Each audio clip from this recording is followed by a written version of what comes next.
Dr. Nancy Zucker is a clinician, researcher, and teacher at Duke University School of Medicine, where she founded and directs the Duke Center for Eating Disorders.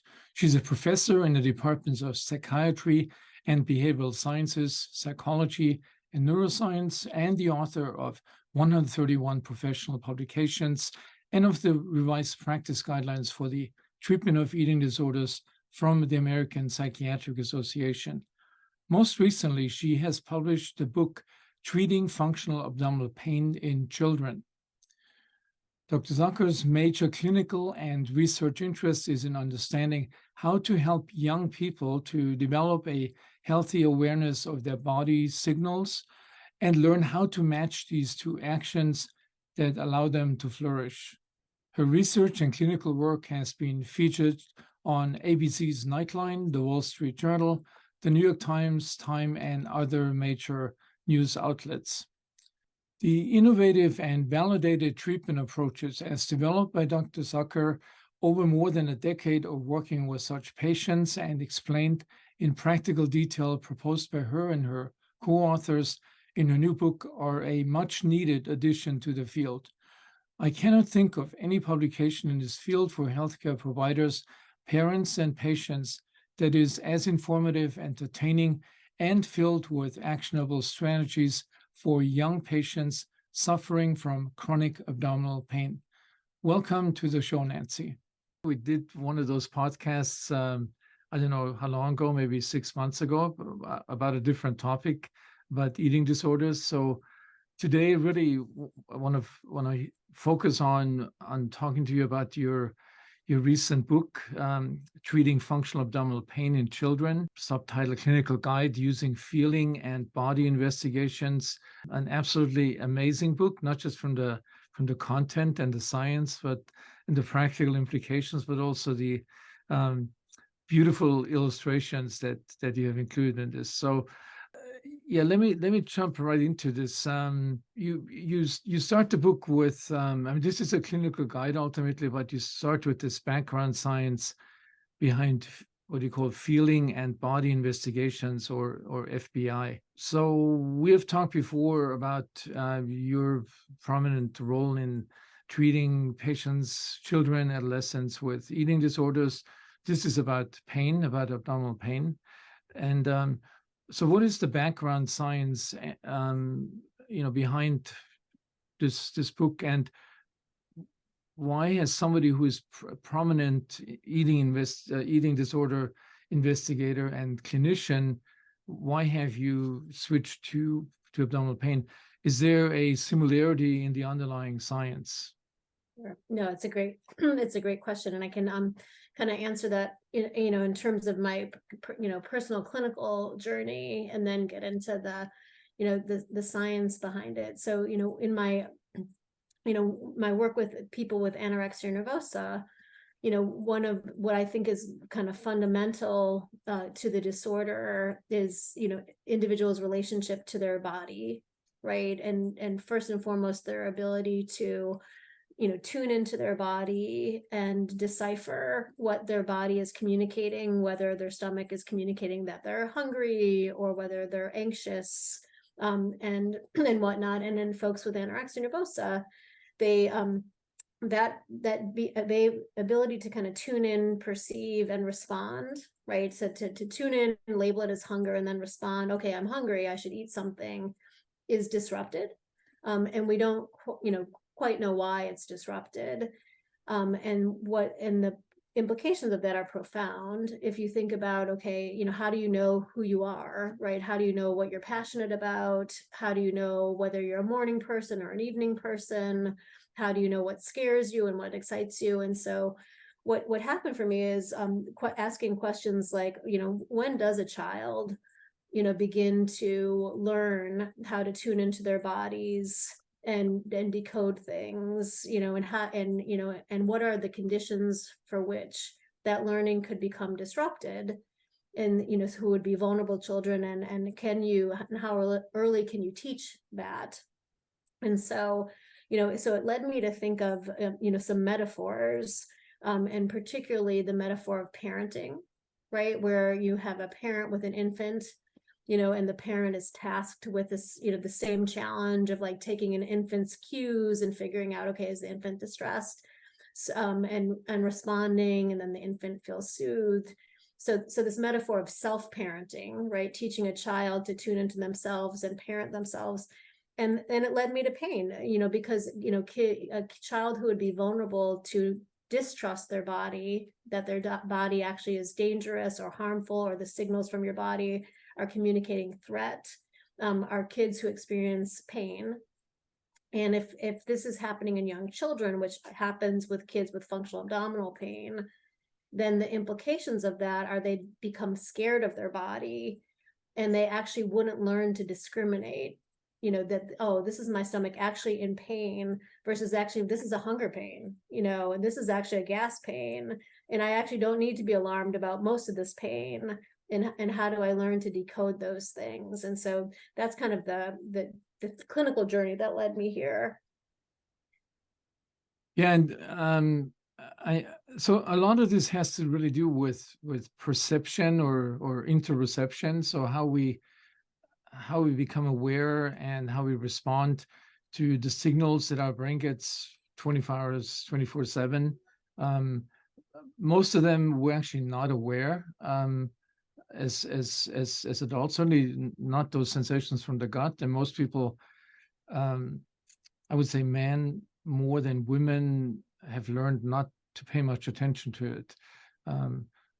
So is this something also that you find? I mean, we're going to get more into this interoception, but that you have found there is a sex difference in both the prevalence of these disorders and also in your approach and your teaching children. Do you see a difference between male and female children? Yeah, it's so interesting.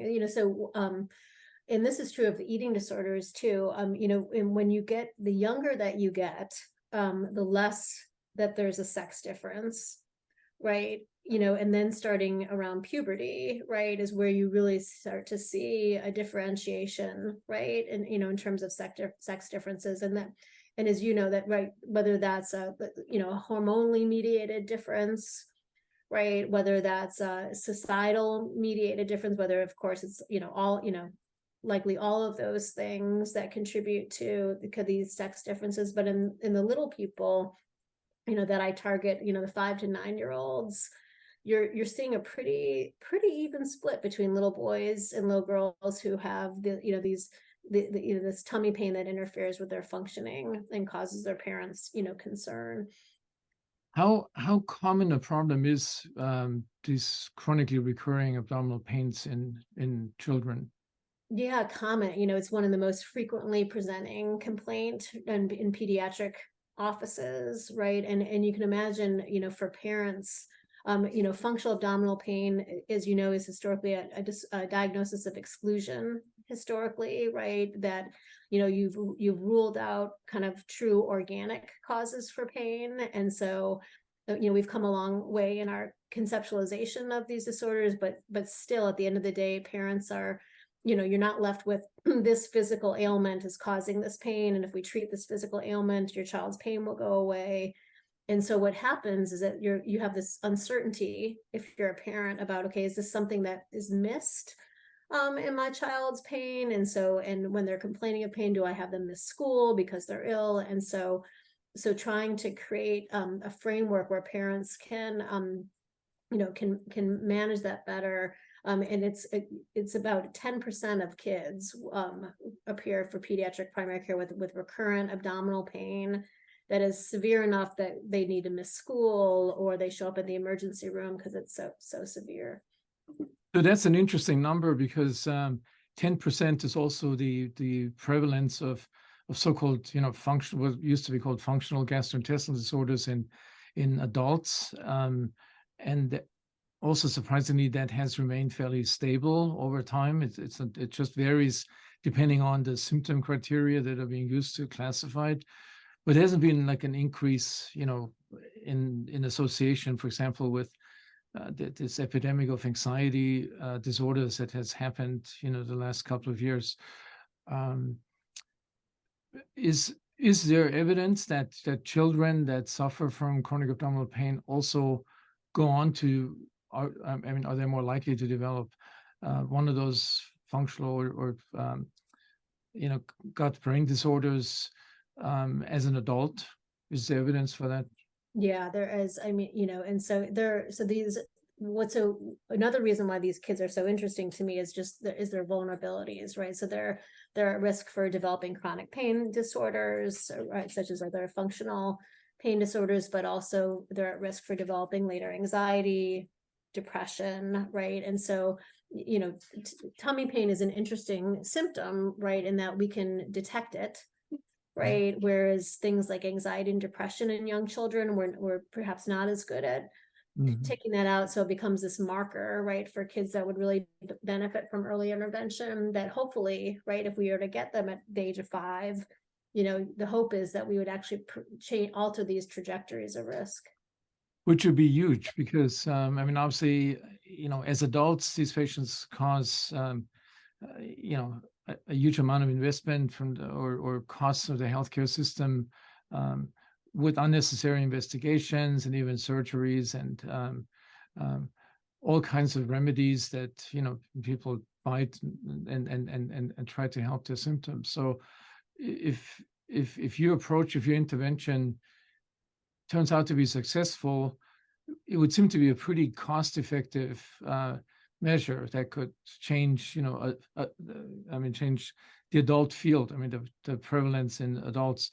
Do you have, so before we get into the details of how both the science and also, your interventions, do you have any evidence for study evidence that your intervention that you outline so beautifully in your book, that makes a difference in terms of short-term and long-term outcomes of these patients?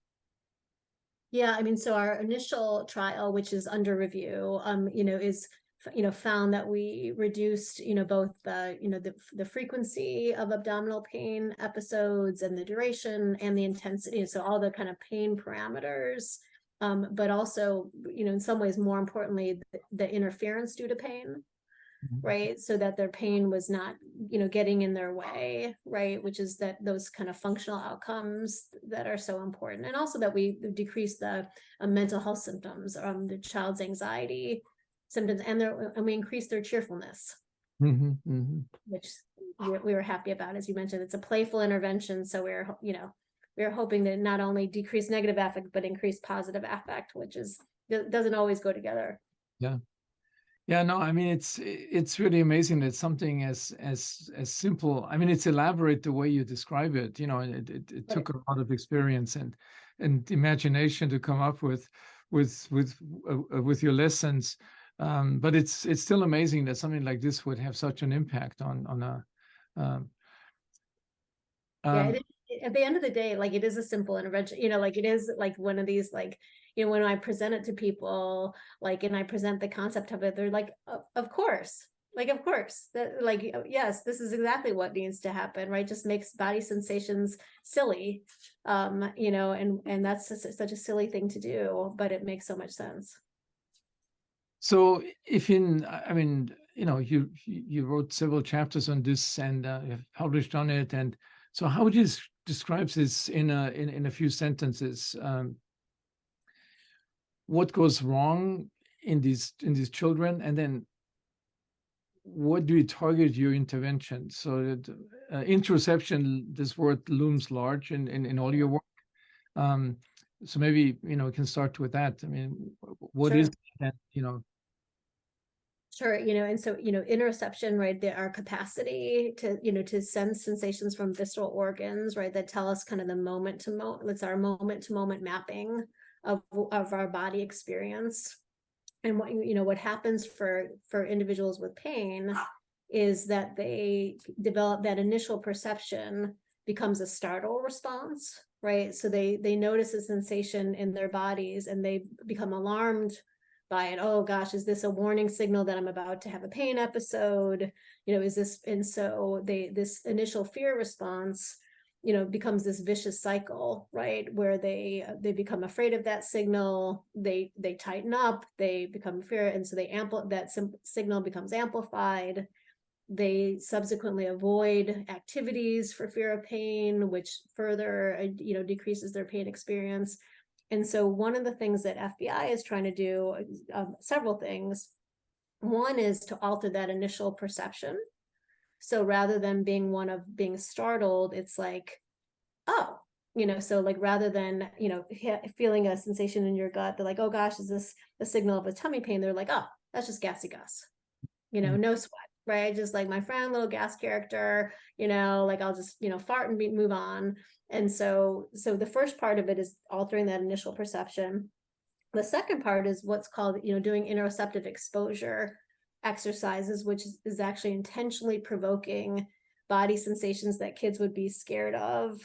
And they do investigations that just demonstrate that the body is just wicked smart. Like the body does just so many amazing things on its own to protect you, right? Things like, throwing up, gagging, pooping, fart, like all these things, and to kind of give kids the marvel and wonder at all their bodies can do, so they realize their body actually is profoundly tough, right? So you have these kids with pain who thought they were vulnerable, and what we do is, and kids, and I should add that kids with pain have been found to be more sensitive, right? Viscerally hypersensitive to these sensations, and that is viewed, can be viewed as a vulnerability. And what this intervention tries to do is say, like, actually, that's an asset. Like, that's actually a superpower. Like, if you have more ability to sense what your body is telling you, then you know yourself better, right? You have stronger the world is a more beautiful and vivid place. And so the crux of it is really helping parents also to view their child's sensitivity as this profound asset that you can't you can't give, that sensitivity to a kid that doesn't have it, but we can, we really can harness it so that they have this beautiful lived experience. So you mentioned in your book about the 3 superpowers, because you mentioned this word now. What are the other 2? The first one is the increased sensitivity. So these, these powers of perception, this exquisite self-awareness is their second superpower, that they have this, this self-knowledge that other people, they know themselves better than other people. And then the third one is more provocative, right? Whether they have, which will be your favorite, whether they actually have these stronger gut feelings, right? That whether their intuitive decision-making and their gut feelings are actually, better, faster, more in tune. And that's, for researchers such as yourselves to unpack. Yeah. I mean, the thing is, so in terms of these gut feelings, clearly this is a very popular concept, and in general, it's viewed as a positive thing. But probably because of these learnings and these early learnings and associations, it can actually be negatively biased. So your gut feelings are actually not accurate, So in general, I mean, I would say if you have, if you have normal gut feelings, you haven't learned or mislearned early on that this is something negative, then it's actually a very good guide. I've made most of my most important decisions in life based on my gut feelings. In retrospect, I didn't know at the time, but if you're afraid of those, you're going to make these overly careful decisions, and avoiding things and not doing the things that are to the best of your potential. And so, I mean, this is all related to what you're saying, is how you learn this early on, how you interact with these sensations from your body. Yeah, and so what FBI, the stand we took with that is like, if we take all that uncertainty around, do I act on this? Do I listen to it? Do I ignore it? Is an investigation, right? So if rather than having to be right or wrong about it, we can just design an investigation around it, see what happens, right? And then use that data to inform my next decision, right? We don't have to kind of adjudicate it, right? We can explore it and as a way to make that whole process a bit less scary. Right? So is your main thrust in terms of intervention, is that teaching parents to react differently or teach the children directly? And Does that need a very specially trained therapist to do that? Yeah, those are great questions. So it was designed as a dyadic intervention, right? So both kind of parents and child are in there together, and very much hoping that, you know, parents would serve as role models of their own self-awareness, and teachers.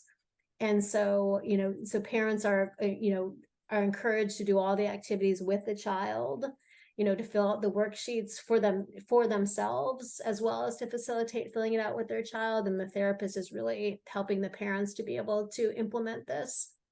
There's a parent manual that will be coming out later, early in 2024, that is meant to be both an adjunct, but also a parent guided intervention, with the parents being able to do this on their own, right? Because it is a straightforward intervention. Like, you know, therapists, you know, knowledge and expertise, of course, you know, takes it to another level, but the hope is that that parents can be able to implement a lot of this on their own as well, and continue on work that they do with their therapists.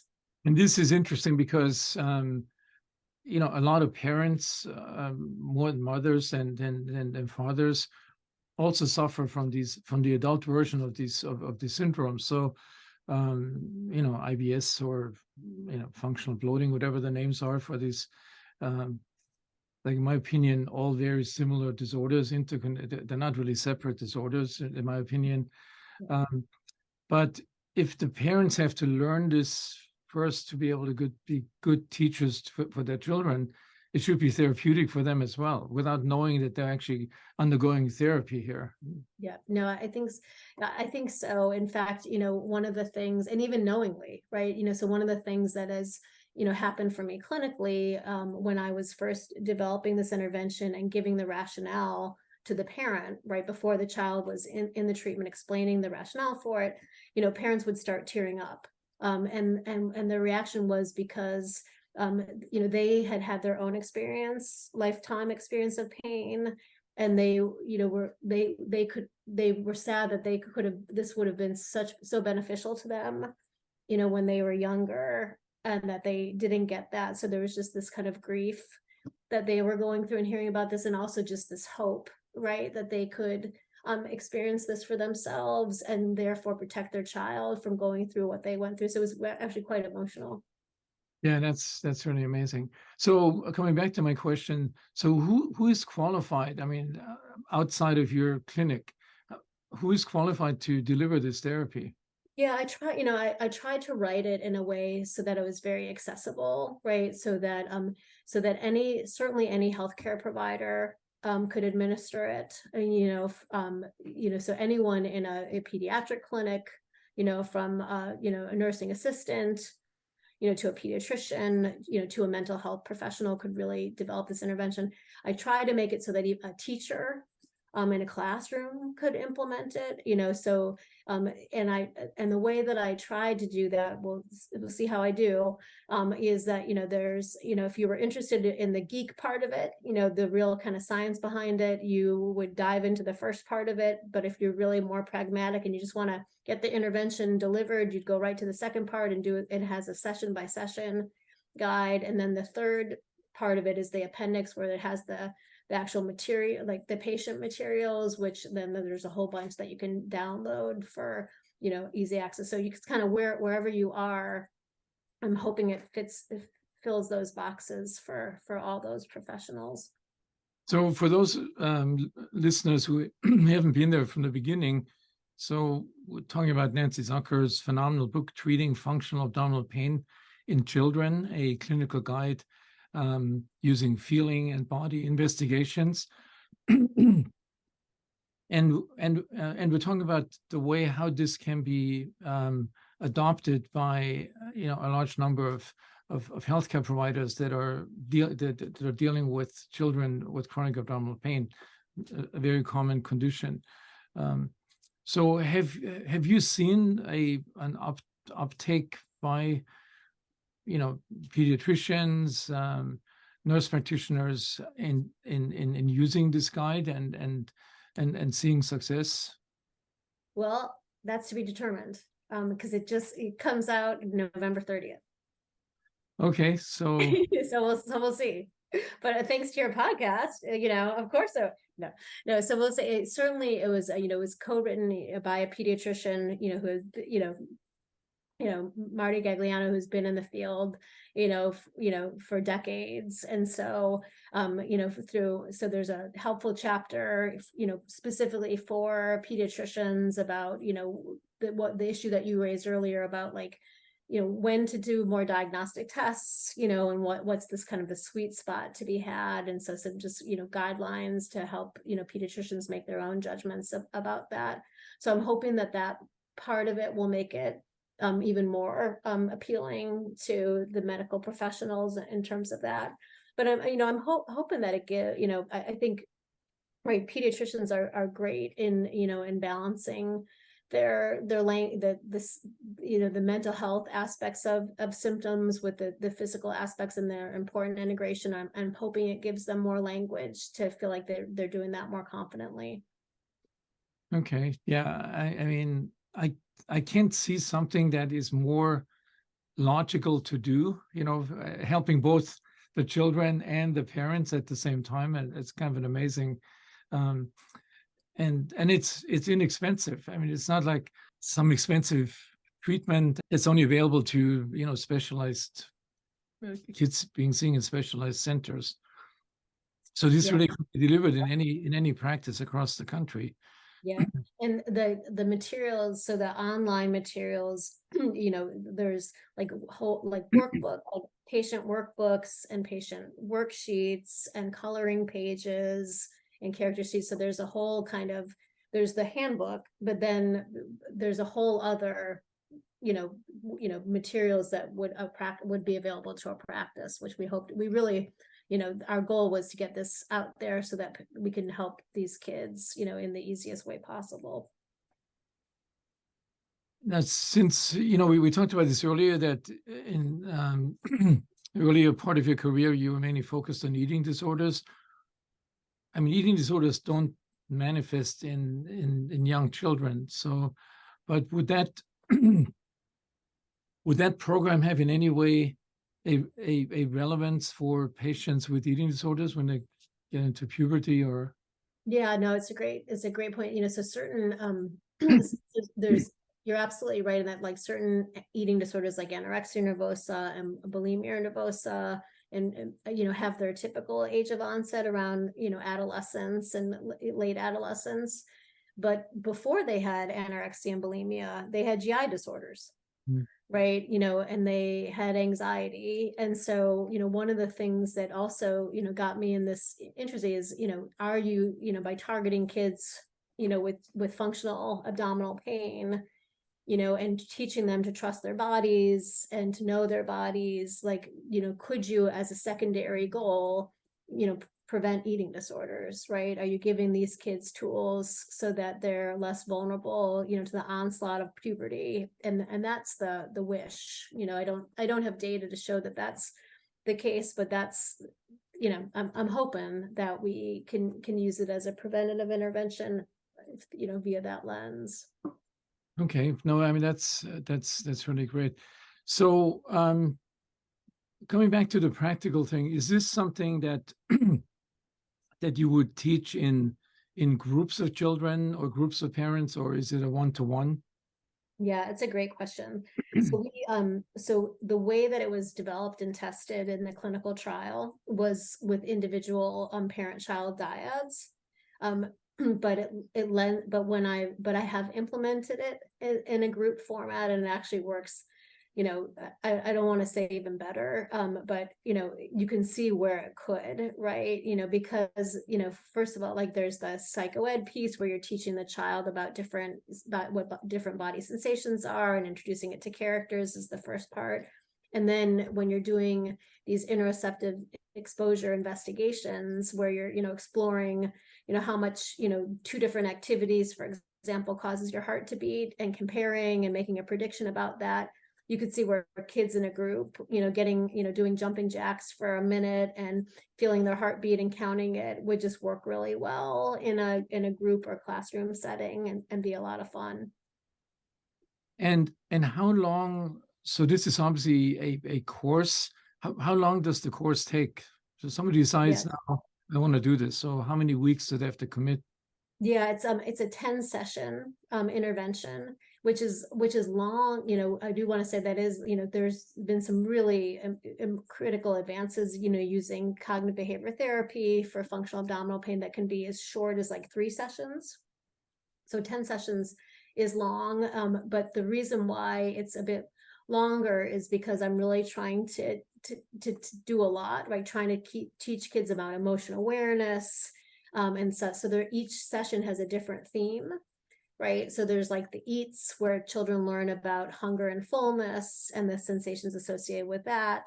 There's the explosions, where kids learn about the sensations associated with digesting food.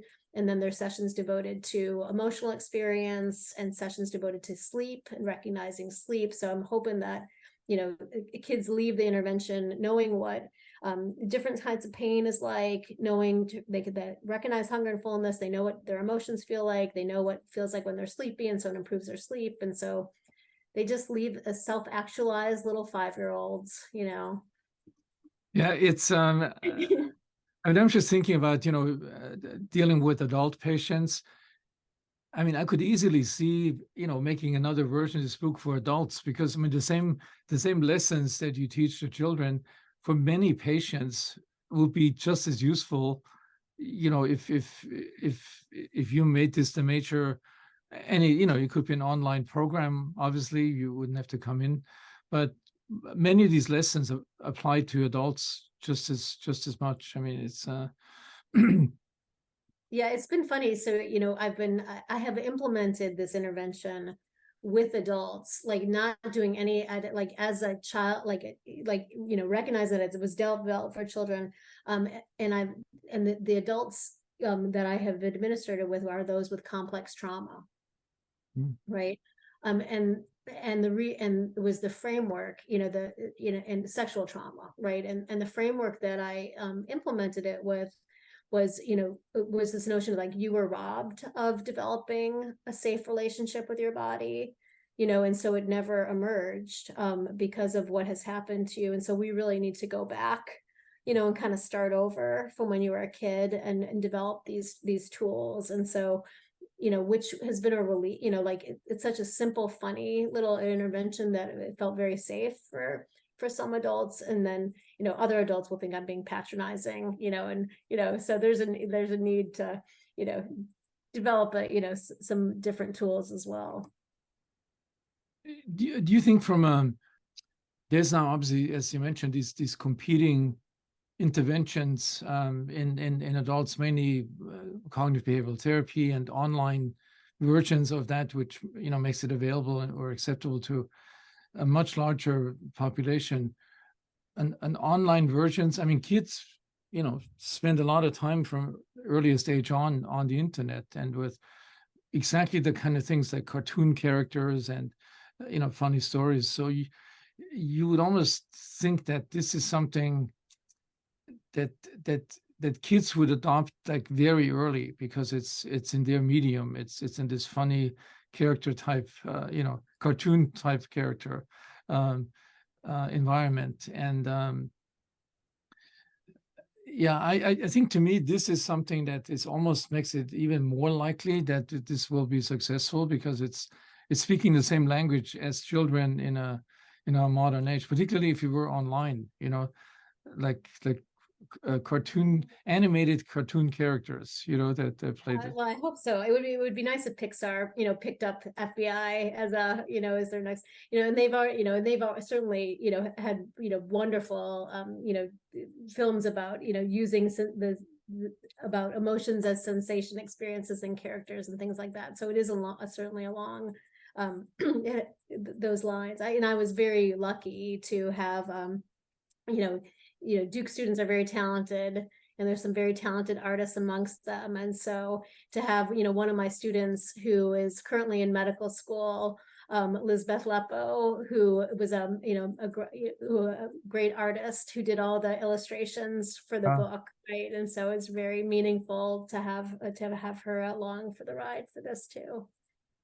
One question I had about this whole issue about interpreting the feedback from your body and seeing it in negative terms. I mean, there's obviously an epidemic of this, partly triggered by social media and the way that people are trying to present themselves, and then the algorithms that Instagram and Facebook has built into it to beautify so this whole issue about having a negative attitude to signals that you get from the body, either cosmetic but also in sensory terms, which has led to all kinds of in some countries plastic surgeries, or one of the biggest sections of surgery. So how do you see this as an expert in interoception, and particularly the wrong interpretation, the negative interpretation of the signals we get from the body, in the context of this epidemic of that people don't like their bodies anymore? Yeah, I mean, it's like it's there's so many layers to that question, right? In terms of how do you protect kids from these toxic influences, and and one of the things that is that I'm naively hopeful about, right, is just the profound safety that someone can feel if they have this close connected relationship with their bodies, right? Because at the end of the day, right, it really is the one thing that you have control over, right? And that can be in a toxic way, but if that relationship is responsive and safe, that has profound implications for your ability to withstand all these toxic influences, because you're the only one who knows yourself, right? Like, you're the only one who has access to your own to what it feels like to be you, right? And if you feel like you really can kind of tune in and decode that and know the nuances of, like, you're a morning person or a night, then someone can't tell you different, right? And so I do feel like it has a profound implications for being protective, and if we can get kids to turn off their screens. If we can combine those two things, the close connected bodies and restrict their screen time, then we have a magical formula.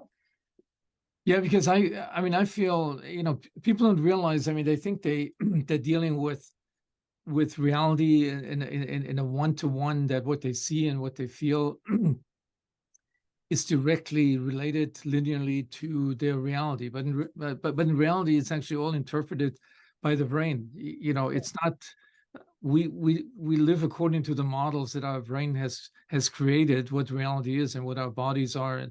And so I think your approach is really, has this widespread implications of what we need to do to teach patients, young patients, children, that they have a big, particularly children have a big influence on how for the rest of their lives they interpret themselves and their bodies and their feelings. And in my opinion, this goes way beyond just treating abdominal pain. It's I almost think about it, it should be something that should be taught in preschool, to all children in some ways.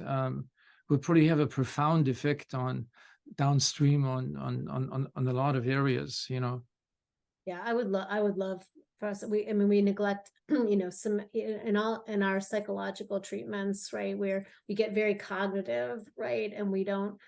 I would love for us to move into an era where we're more somatically focused, right, in all that we do, and as you say, from a very young age, right, helping kids to feel safe in their bodies as a primary vehicle to facilitate everything, right, their ability to regulate their, to not be afraid of their emotions and to feel safe, for sure. Yeah, this, what